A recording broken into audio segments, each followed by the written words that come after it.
Hey, how's it going? Tonight we're going to be making a chicken fricassee, which a chicken fricassee is kind of in the same world as like a cacciatore or a coq au vin or even a 40 cloves of garlic. We're going to start using bone-in skin on chicken thighs. We're going to saute up some vegetables, and then we are going to make a sauce with wine and chicken stock. So, got 4 boneless, skinless chicken thighs. You could, of course, use more. I usually use 6 to 8. You've probably heard me say that a few times. However, the sauce, this is a really good recipe for entertaining and is easy to make ahead up to a certain extent and then just kind of reheat it the next day. So it's great for entertaining. So that's why I usually do 6 to 8 chicken thighs. There's just 2 of us, so I'm only doing 4, but I'm not holding back on the vegetables. The rest of the recipe is what I would make for 6 to 8 people. So I am just going to get these cooking skin side down in some olive oil.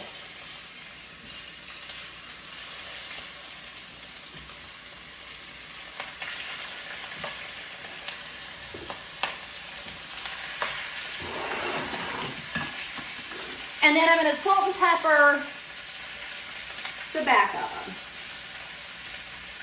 So you don't have to use chicken thighs. You could use chicken leg quarters. You could use a whole chicken that's been cut up into 6 to 8 pieces. When I've used a whole chicken in the past, I have not used the wings. I'm not feeding any small children, so the wing is kind of a joke. Unless you're eating wings, of course. So I just put it away with the bones and kind of the leftovers into a stock bag and freeze it up until I'm ready to make stock. So, but you do you. If you want to have the chicken wings, by all means. So I am just going to go ahead and dice up 1 onion.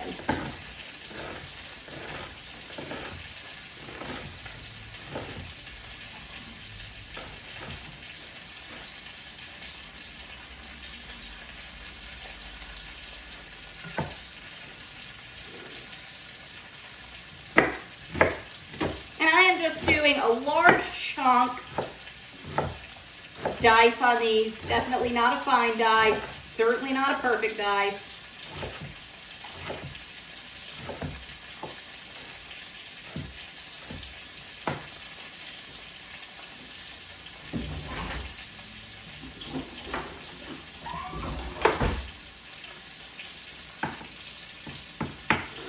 So the vegetables I'm using today, I'm using onion, I'm going to do 2 stalks of celery, got a couple carrots, 3 cloves of garlic, roughly 8 ounces of mushrooms, and about 8 to 10 ounces of asparagus.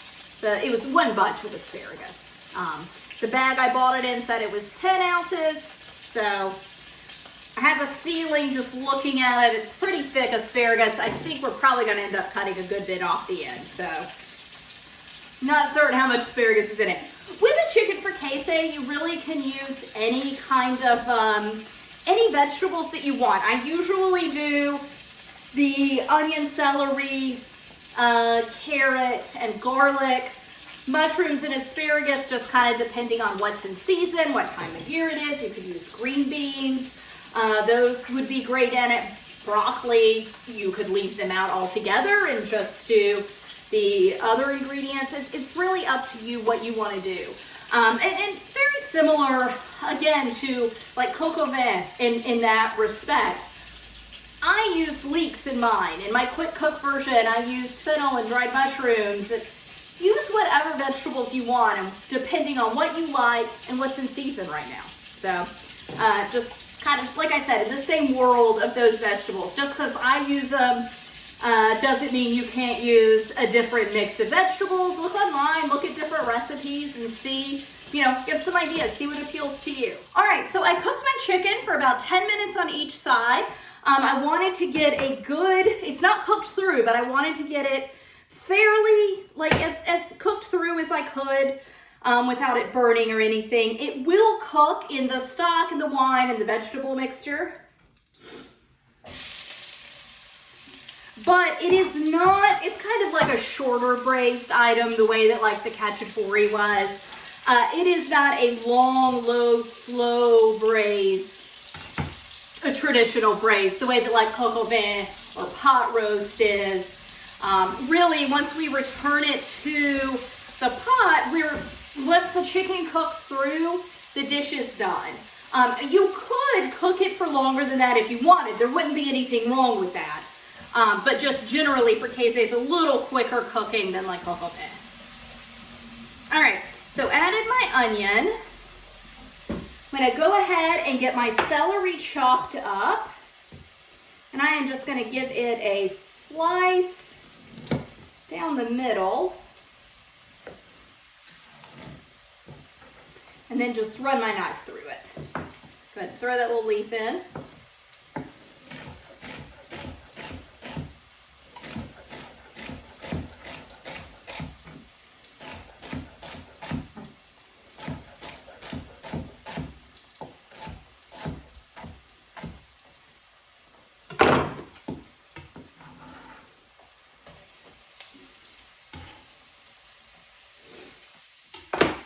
Got a little carrot peel left. I went ahead and peeled my carrots, so they're ready to go. So I am just going to go ahead and slice them and get them in the pot too.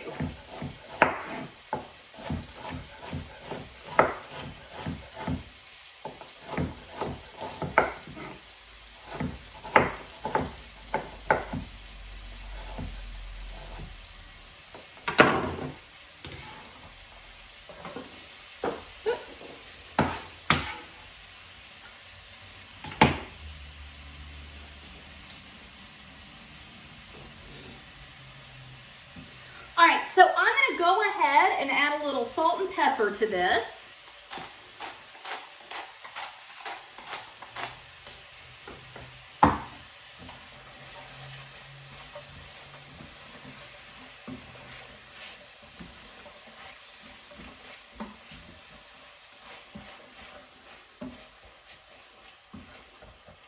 My pan.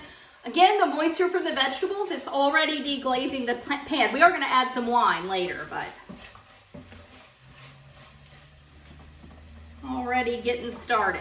Okay, so tossed in salt and pepper, got them going. I'm going to go ahead and get my mushrooms. For the most part, get my mushrooms cut.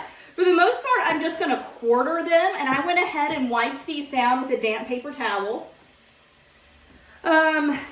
The small ones I'm going to have, and the extra large ones I'm, going to, I don't know, cut into eighths or something.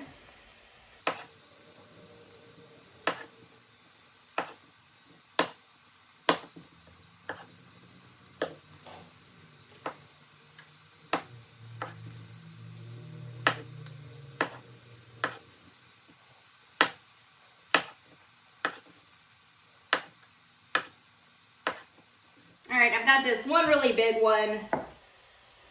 So I am gonna, just do thirds, slice it in half, and then go thirds with it. And I'm gonna go ahead and add my other mushrooms in. As I've said before, they seem like they're super quick cooking, but they actually take a little bit of time because you've got to get all that water out of them before they'll start to brown. So I'm just gonna get them tossed in my vegetable mixture.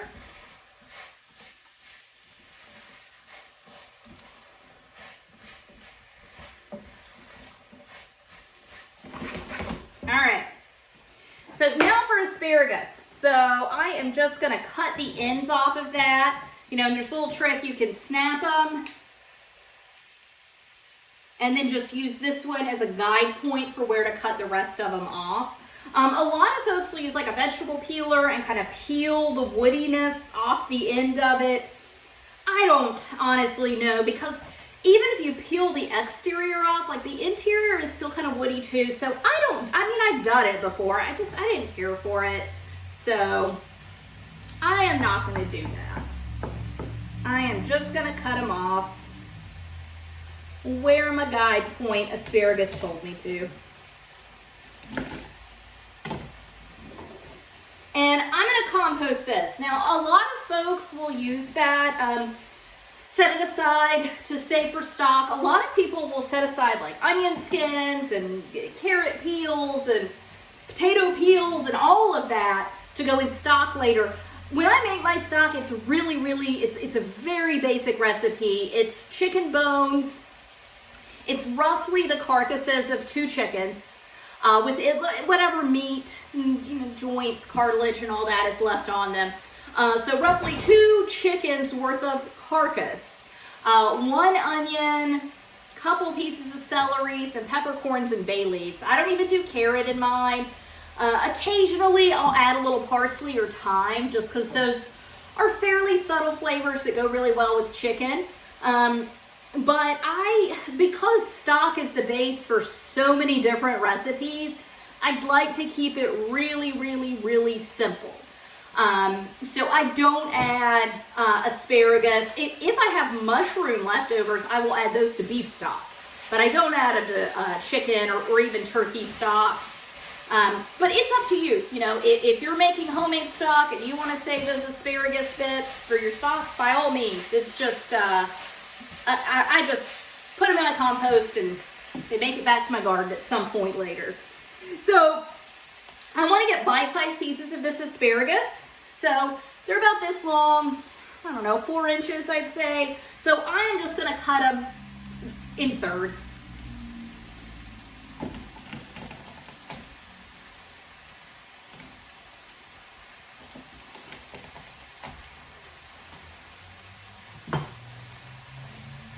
And I am going to let this mixture cook down a good bit, or not a good bit, but I'm going to let it cook down a little bit longer before I add the asparagus. I still want a good bite with the asparagus. But I will go ahead and dice up my garlic. I've got 3 cloves.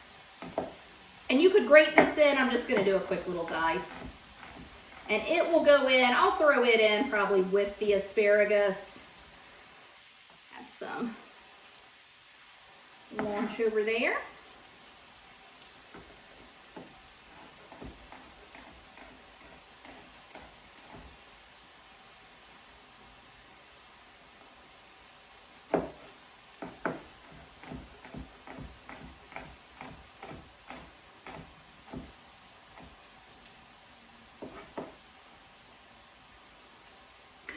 So I'm going to give this a few minutes to cook down and we'll be back.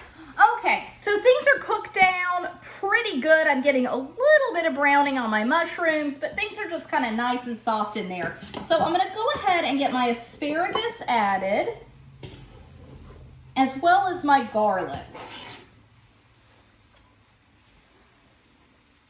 Then I'm going to add a little more salt and pepper, because I've now added asparagus, garlic, and mushrooms, and I have not added any additional seasoning. So get that added in. Give it all a toss.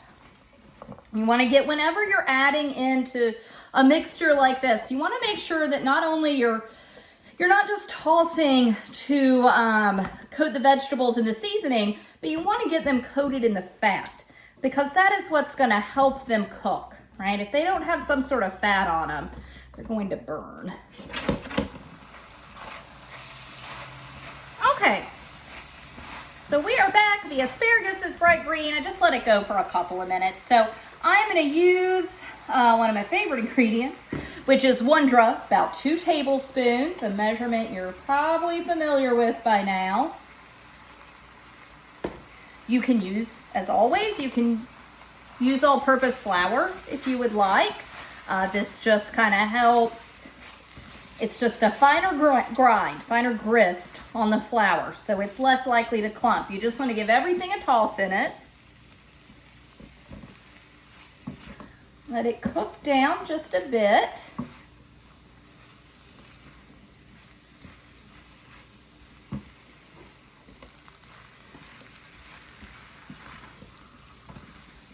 All right, so now I'm going to deglaze it. I've got half a cup of dry white wine. I've got Chardonnay. You use what you like. Kind of funny thing, Chardonnay I think is great for cooking. you know, when you cook a wine, I think I talked about this a little bit with the coq au vin, but when you cook wine, you know, you don't want to use the cheapest, worst wine you can find. You definitely don't want to use something labeled cooking wine, because you are condensing a lot of those flavors down, because as you can, I don't know if you can see it or not, but already the alcohol is cooking off. I see it coming up as steam.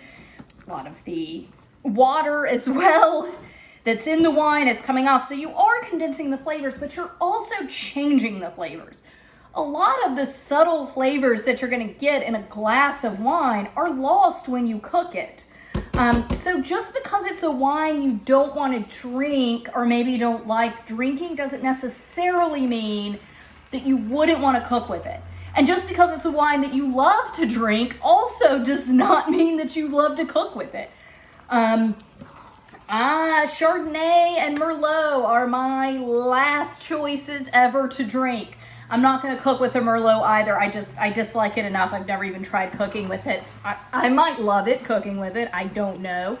But I would never just drink a glass of Chardonnay.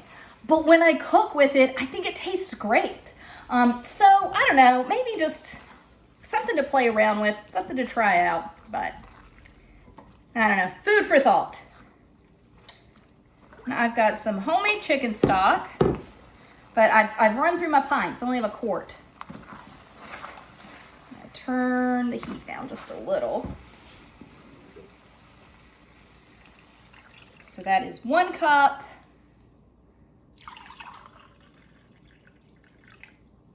Two cups. All right, so as I said earlier, when I make my chicken stock, I do not salt it, okay? So when I listed off those ingredients I use, salt was not one of them. So I've now added 2.5 cups of liquid. So I know I need to add some salt in. And I'm not using a ton of seasoning. I haven't added any additional seasoning into this. You certainly could if you would like to. I just want to use salt and pepper. It's just my basic seasonings here. So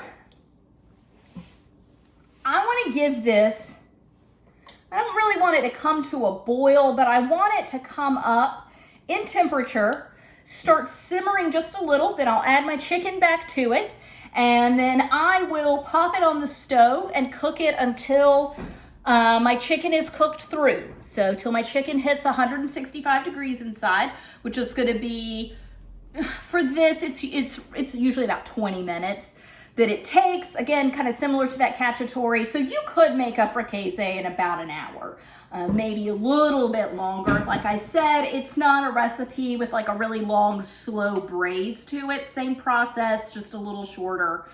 But yeah, I'm just gonna let this come up to a simmer, then I'll get my chicken back in and I will pop it over on my stove to finish cooking. Came up to a simmer. I just kind of stirred the bubbling down. So I'm just adding the chicken back in, kind of nestling it in.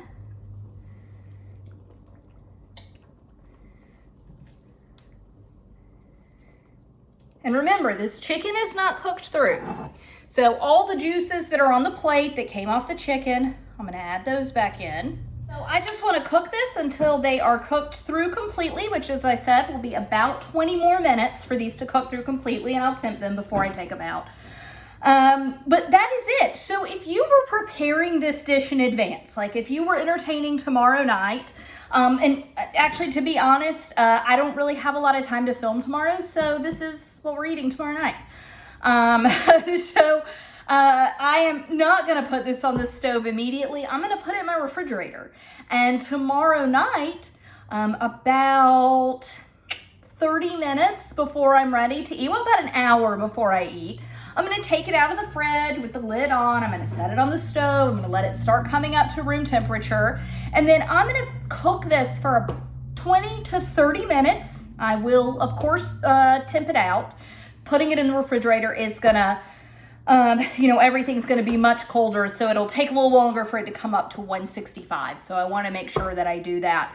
But this is a great recipe for entertaining because all of this can be done in advance and you just finish cooking the chicken through the day of. So there's a lot of liquids in here right now. So I do want a lot of the flavors to condense down and a lot of the liquids to evaporate off before I serve it. I still want it to have a nice sauce that goes with it.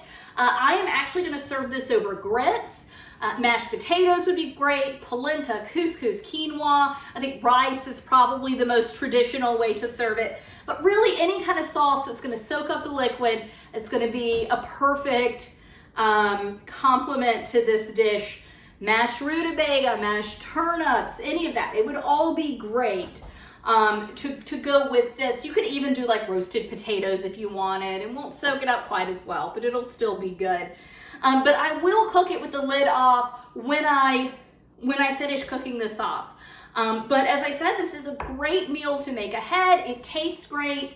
It has a fancy name. Seems much fancier and harder to make than it is, but it's really just, you know, cooking some chicken and vegetables in a pan, making a little pan sauce with it, and serving it with a delicious side that goes great with the sauce you made. So I hope this inspires you to make this or make something similar in the future. But thanks for joining me.